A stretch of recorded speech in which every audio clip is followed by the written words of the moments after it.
国立台湾交响乐团见证台湾民主甲音乐的发展过程，因今仔日是发表80周年的特刊，记录因的历史。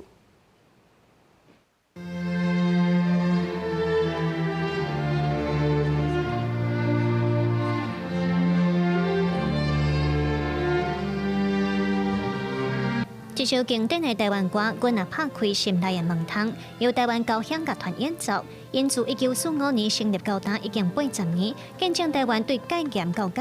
台湾古典音乐的发展。因的头一场表演就是伫咧中山堂，所以8月也专工选伫咧遮发表80周年特刊，代表历史和文化的传承。团长和文化部长拢认为，台湾交响乐团是记录战后乱世和演奏艺术的养分。对于艺术的追求，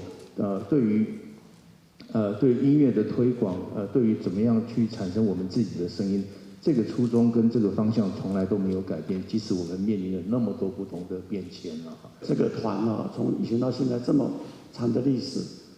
未来就2个方向，一个就是走出去，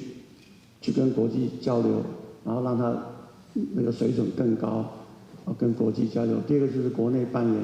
一个教育的角色，往下。让我们下一代小孩子很早就接受音乐。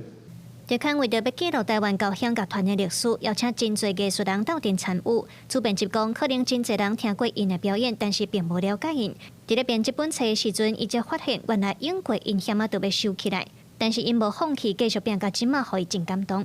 这次有这机会稍微比较细密的去查看的时候，其实内心是充满了很多的惊奇，以及对于过往这些人其实这么样投入来维系这个乐团，我其实觉得蛮感动的，也希望这个感动能够透过这些文字传达给就是这本书的读者。台湾交响乐团表示，这本册唔但是对过去的回顾，嘛互因有走向未来的动力。希望未来会当继续透过本土创作、教育推广和在地连结，互更加侪人来感受音乐的温度。也希望透过音乐，伫咧国际上为台湾发声。记者陈心东、王志光台北报道。